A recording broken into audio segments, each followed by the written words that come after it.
Selamat pagi Pak Komster, selamat Hari Dokter Nasional untuk seluruh dokter-dokter hebat yang ada di dunia dan di Indonesia. Hari ini kita kedatangan tamu spesial, seorang dokter yang sangat istimewa dari Kota Prabu Muli. Di depan Mbak Sherly sudah ada Dokter Sapri. Halo Dokter Sapri. Halo Mbak Sherly, terima selamat kasih. pagi semua seluruh Palkomster di seluruh Indonesia ya tentunya. Iya. Ya. Selamat pagi semuanya, salam sehat dari kita berdua. Oke. Nah, teman-teman, kita kenalan dulu lebih dalam nih tentang Dokter Sapri. Dokter Sapri ini siapa dan praktek di mana sih? Silakan Dokter Sapri perkenalkan diri dulu sama Pak Komster di rumah. Oke, selamat pagi Palkomster semuanya. Assalamualaikum warahmatullahi wabarakatuh.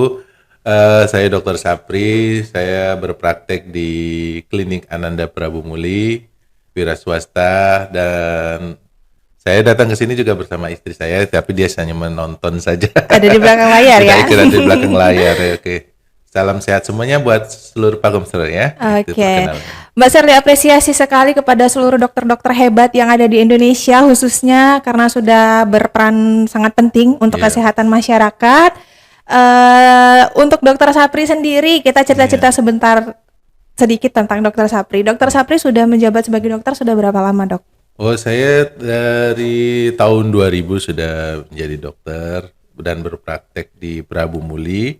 Kebenaran mempunyai klinik sendiri, yaitu Klinik Ananda yang ada di Prabu Muli. Membangun klinik itu bersama istri saya, kebenaran istri saya dokter gigi. Jadi sekarang ini klinik kita itu statusnya sebagai fasilitas pelayanan kesehatan tingkat 1. Oke. Awal cerita ketemu sama ibu gimana? Apa masa kuliah dulu, Dok? Karena bisa pas gitu sama-sama dokter. Iya, kebenaran kita sama-sama kuliah di Jakarta. Sudah saya duga. Iya, tapi beda kampus ya. Ibunya di Fakultas Kedokteran Gigi Trisakti dan saya di Fakultas Kedokteran Umum Yarsi. Satu di Cempaka Putih di Jakarta Pusat. Trisakti ada di Jakarta Barat, Grogol tepatnya gitu. Jadi kalau kita ngedate itu, kalau dia ke Cempaka Putih, kita ngedate-nya di Atrium Plaza. Kalau saya ke sana, ke Grogol, ngedate-nya di Citrale. Oh. Malu, mahasiswa kan mainnya ke mall. Zaman itu ya. Oke. Iya. Jadi ketemunya pada saat kuliah dulu Saat ya, kuliah. Saat kuliah. Tapi kita berdua asli Prabu Muli. Asli Prabu Muli. Iya. Keluarga orang tua juga dari Prabu Dari Muli. Prabu Muli. Dari Prabu Muli.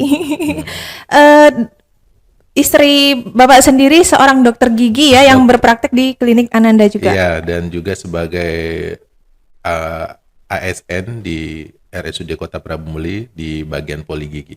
Dokter gigi di sana.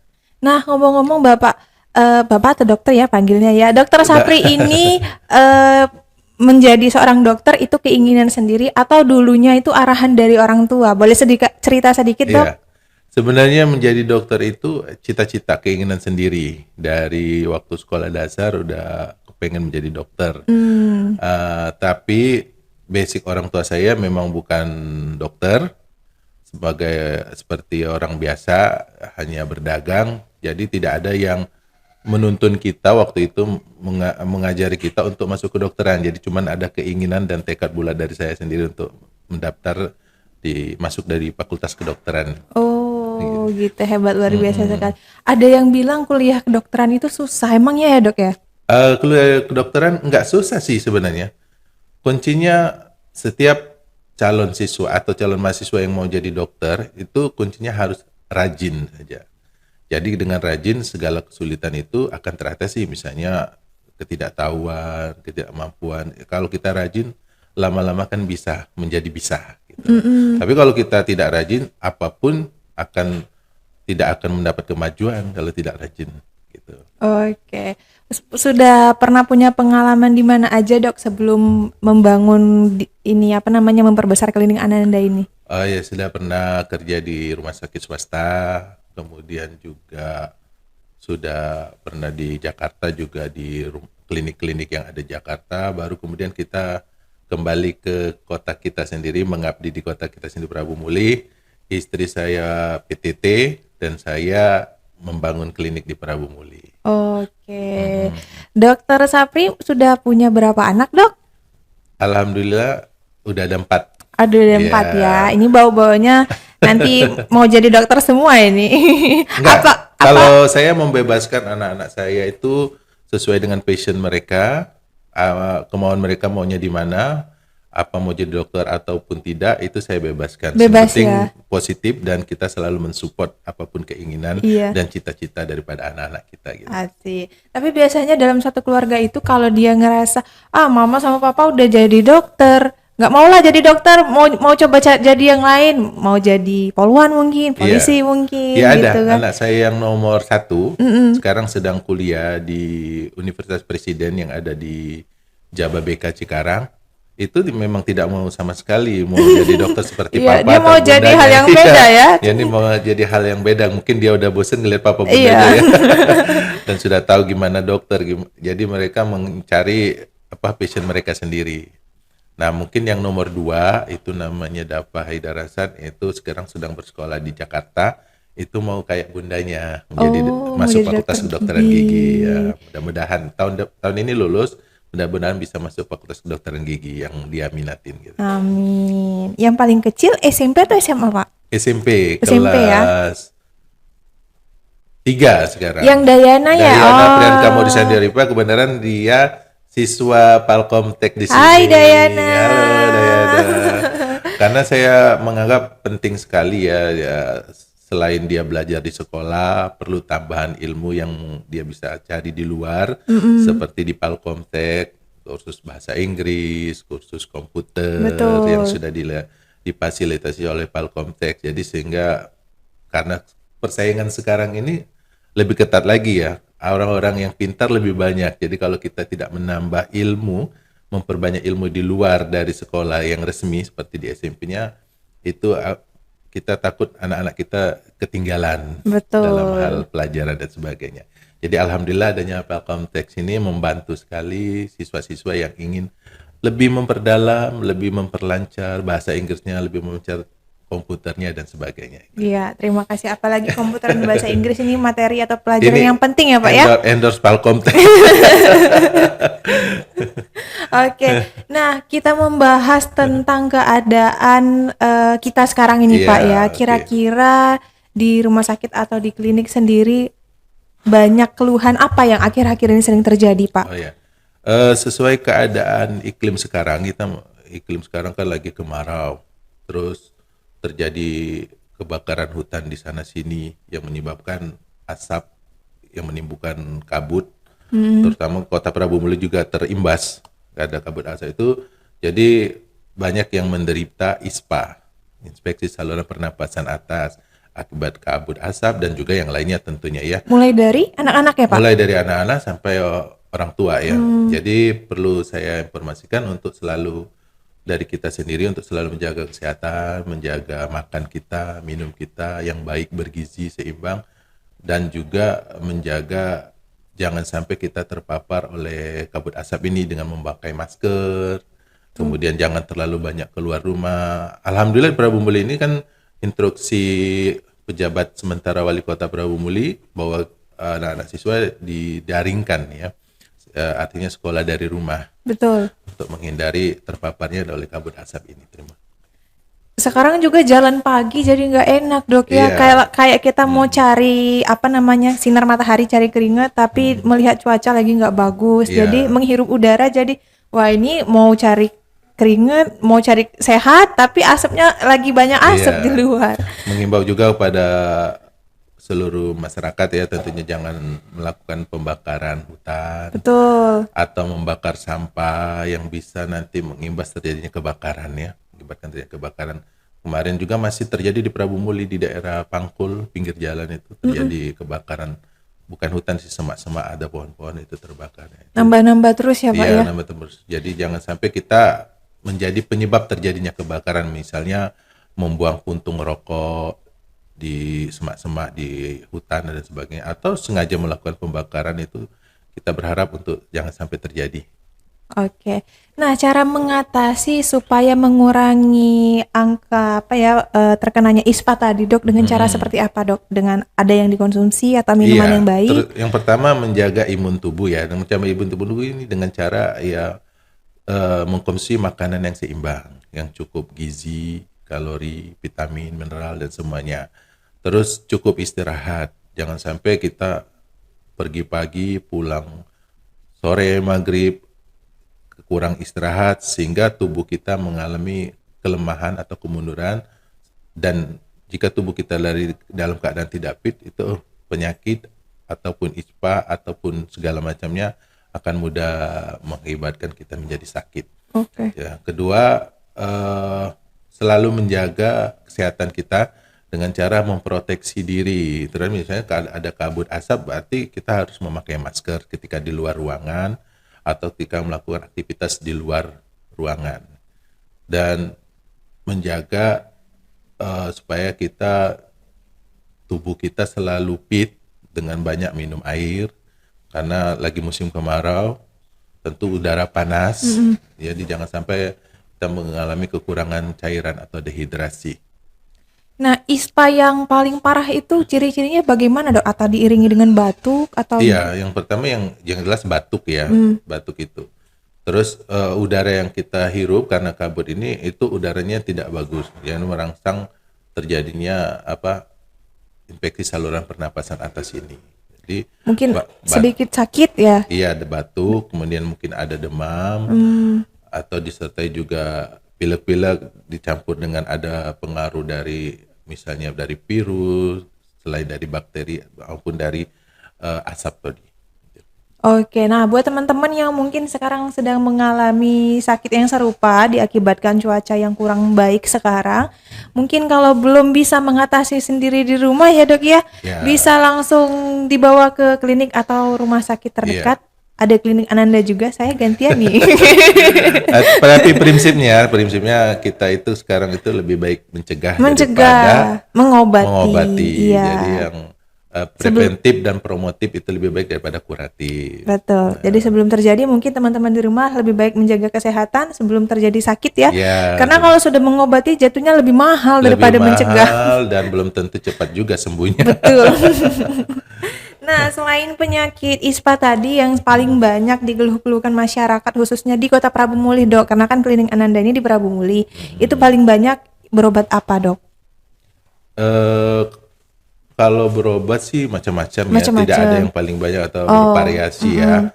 Ada yang batuk pilek tadi ISPA, ada yang pegal-pegal, kemudian ada yang juga diare, ada juga yang gatal-gatal.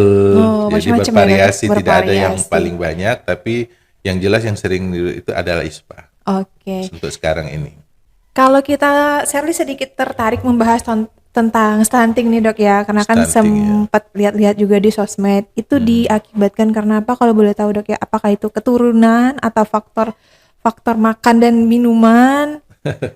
Ya, stunting itu ya bukan karena keturunan ya. Jadi stunting itu di mana tumbuh kembang anak, terutama anak ya ini, itu tidak sesuai dengan umur, tidak sesuai seharusnya dia misalnya harusnya beratnya sekian, ternyata dia beratnya tidak, dan juga tingginya juga tidak sesuai dengan umurnya. Tapi bukan berarti kalau anaknya kecil tidak tinggi-tinggi itu juga stunting, bukan berarti itu. Jadi stunting itu dia selain tumbuh kembangnya tidak sesuai dengan umurnya, juga diikuti dengan fungsi-fungsi yang lain yang tidak berkembang. Dan itu bisa terdeteksi dari kandungan atau dari dia lahir, Dok? Iya, makanya kita perlu sekali mengedukasi mulai dari ibu-ibu hamil ya, ibu-ibu hamil. Kita perlu mengedukasi masalah kesehatan, masalah gizi, asupan yang perlu dimakan oleh ibu hamil, kemudian apa yang tidak boleh. Kita harus selalu mengedukasi untuk ibu-ibu hamil supaya tidak terjadi stunting. Stunting ini setelah dia lahir ya prosesnya. Oh, setelah dia lahir. Iya. Kalau waktu hamil itu kalau berat badan lahir rendah namanya itu. Nah, kalau stunting ini setelah lahir perkembangan anak tersebut tidak sesuai dengan umur dan fungsi-fungsi yang lainnya itu tidak sesuai dengan umurnya gitulah. Jadi bukan berarti yang orang kecil nggak tinggi-tinggi itu stunting. Kalau dia memang cerdas, pintar, itu tidak bisa kita katakan stunting. Oke. Geraknya lincah, dia cerdas, pintar, tapi badannya jadi stunting itu Beda ya, Dok ya? Iya, beda, diikuti dengan kemunduran-kemunduran yang lainnya, fungsi-fungsi bicara, misalnya berjalannya, terus kemampuan berpikirnya gitu. Seluruhnya jadi terhambat, itu baru dinamakan stunting. Stunting Oke. ya. Jadi bukan hanya kita nanti bilang anak kita nggak tinggi-tinggi dibilang Stunting. stunting, padahal anaknya cerdas. Iya, kesian kena gorok itu. Ngegorok orang tuanya itu. Oke, untuk cara mencegahnya ada nggak, Dok? Ya tadi mulai dari kehamilan ini mengedukasi ibu-ibu hamil supaya asupannya untuk asupan gizinya supaya seimbang yang dimakan sesuai kebutuhan. Kemudian juga kita mengedukasi masyarakat tentang pentingnya gizi seimbang ini. Jangan sampai masyarakat nggak tahu atau sesuai dengan tema HUT ID atau Hari Dokter Nasional ini bahwa memperkuat ikatan tradisi luhur ya. Terus bersatu mengabdi kepada masyarakat. Itu tema HUT ID yang ke-73 ini ya. 73. Ya, 73. Jadi kita mengedukasi masyarakat, kan ada kebiasaan tradisi, kadangkala yang didahulukan makan itu bapaknya. Jadi ada makanan enak-enak, ayam atau apa, bapaknya dulu, anaknya di belakangan makannya. Nah, itu kita ubah mindset seperti itu. Atau makannya misalnya ngasih makan bayi hanya nasi putih dicampur gula yang biasa dilakukan, atau nasi putih sama kerupuk sama kecap. Nah, itu kita perlu edukasi, kita ubah. Jangan sampai ibu-ibu, para wanita, masyarakat tidak tahu tentang gizi. Karena gizi, dan ini untuk mencegah stunting ini harus berkolaborasi dengan yang lain. Misalnya dengan bagian posyandu, nakes-nakes yang lain, nggak bisa ditangani oleh dokter saja. Terus bisa juga dengan pemerintahan setempat, misalnya mengadakan tanaman sayur-sayuran di rumah supaya tidak untuk kecukupan gizi ini kan tidak perlu mahal.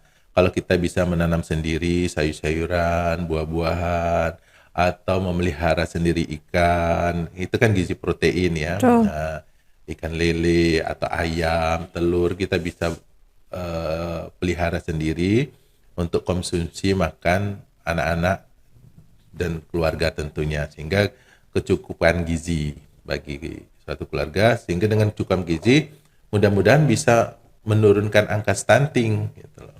Oke, terima kasih atas sarannya dan masukannya untuk Palkomster di rumah. Buat teman-teman, jadi nanti tayangan ini sangat bermanfaat sekali. Kalau kalian ketinggalan nonton, kalian bisa putar ulang di channel YouTube Palkomtek Prabu Muli. Jangan lupa di follow, di subscribe ya, Dok ya. Iya. Nanti kita tayangkan tayangan kita ini, kita naikkan ke YouTube. Jangan lupa di share ke seluruh dokter dan dokter teman-temannya Dokter Sapri. Di like, di subscribe, di share. Oke, nah kalau kita bahas tentang kesehatan pada anak ya, Dok ya. Kalau anak-anak yang sering mengkonsumsi makanan-makanan instan seperti ciki, itu juga berpengaruh dengan kecerdasan nggak, Dok ya? Iya. Misalnya mengkonsumsi makan-makan instan ya, kita beli di toko-toko yang ada, itu tidak baik juga kalau dikonsumsi secara terus-menerus dan rutin misalnya, karena makanan-makanan yang keluaran dari pabrik seperti ciki itu tentunya ada pengawet, ada penyedap rasa, ada campuran-campuran yang lain, bahan kimia lainnya, sehingga di dalam tubuh akan bereaksi menimbulkan macam-macam dampak yang tentunya negatif, banyak negatifnya daripada positifnya. Dan saya menyarankan lebih baik anak-anak kita itu dibiasakan untuk makanan-makanan yang alami, natural, dari sayur-sayuran, buah-buahan. Kalaupun mereka tidak suka bentuknya, kadang anak-anak itu kan ada tidak suka ngelihat sayuran, tidak suka ya. Kita olah dengan berbagai macam cara sehingga menarik perhatian anak-anak untuk memakannya. Betul. Mungkin ada yang bosen lihat sayur di bening ya Iya, dok ya. Mungkin ya bisa diolah diolah jadi. atau dibentuk macam aneka macam bentuk gitu, atau dimasukkan sayurnya di dalam makanan tersebut. Bisa di blender, Iya, dicampur pakai telur. jadi dia tidak melihat lagi sayurnya, tapi udah Iya, melihat bentuk lain padahal di dalamnya ada ada sayur. sayur.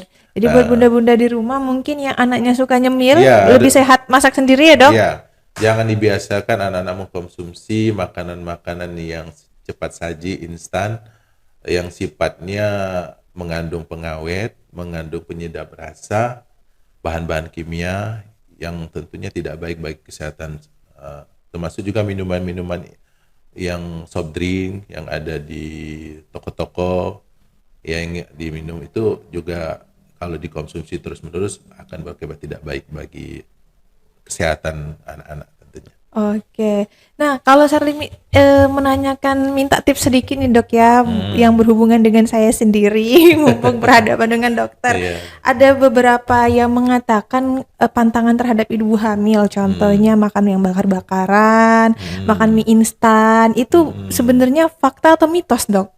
Iya, itu fakta ya. Fakta Jadi ya. ya, sebenarnya bukan tidak boleh makan bakar-bakaran, tapi dengan makan bakaran itu di makanan yang dibakar itu bersifat karsinogenik kalau dimakan terus-menerus dan banyak dan rutin. Jadi itu berbahaya. Karsinogenik itu penyebab timbulnya kanker. Bukan hanya untuk ibu, bukan hanya dilarang untuk ibu hamil, tapi disarankan untuk semua kita untuk jangan terlalu sering yang bersifat dibakar Oh, yang dapat ada menimbulkan kanker ya dok? kalau bersifat karsinogenik.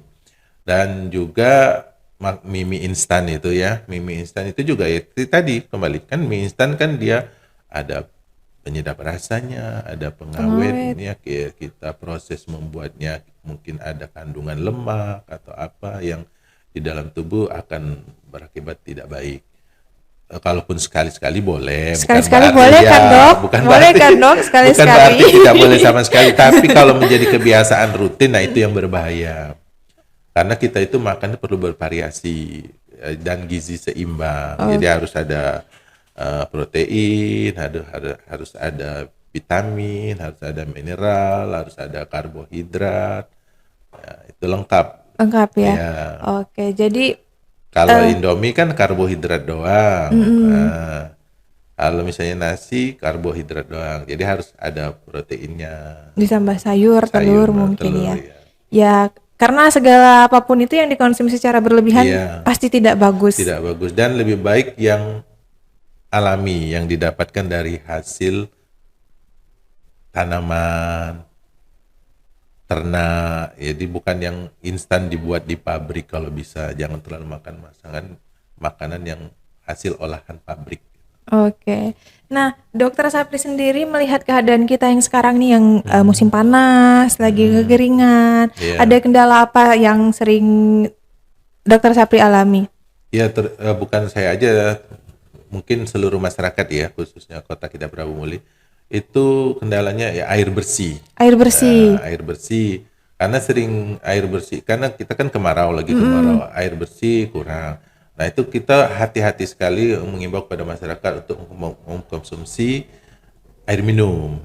Kadang-kadang masyarakat datang ke tempat kita praktek dengan keluhan sakit perut, buang air besarnya mencret, cair. Nah setelah diteliti ternyata mengkonsumsi sumber air minum mereka, misalnya ada yang sumber air minum yang isi ulang, tidak dimasak lagi.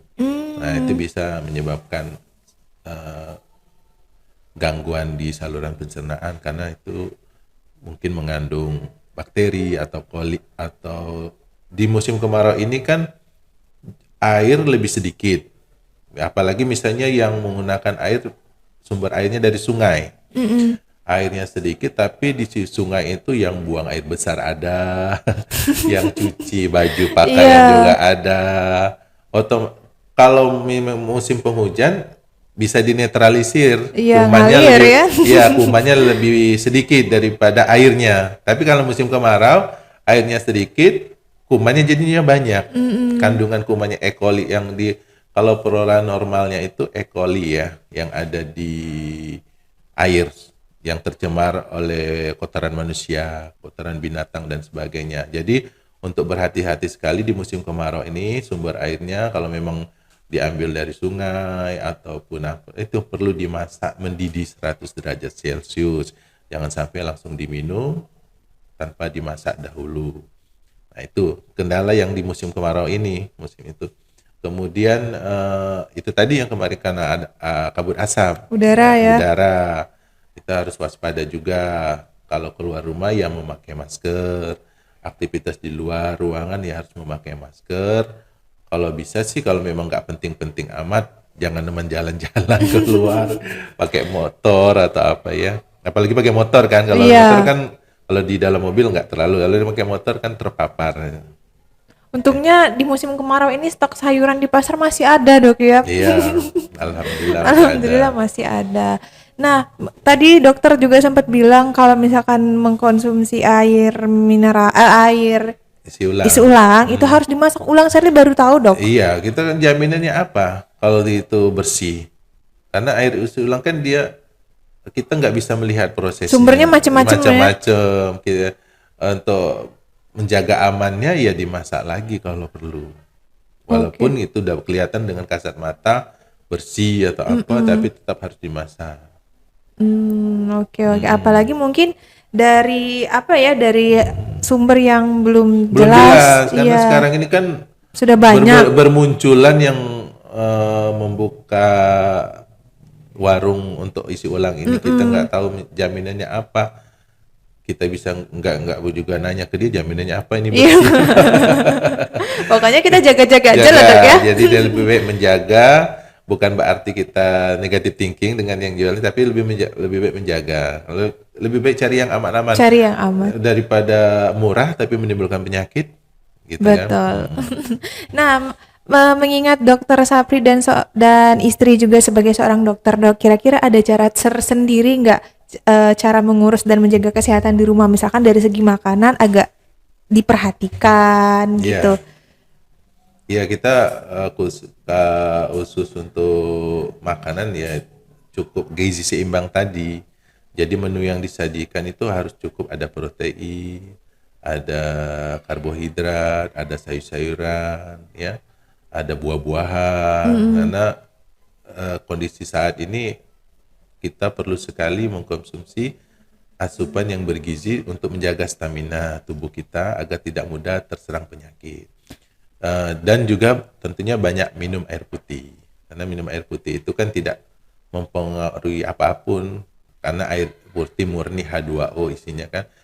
Dan dia akan menetralisir semua yang kita makan, bisa menjaga keseimbangan cairan di dalam tubuh kita gitu. Sehingga kita nggak menjadi dehidrasi dan selalu segar atau fresh kalau kita banyak minum air putih.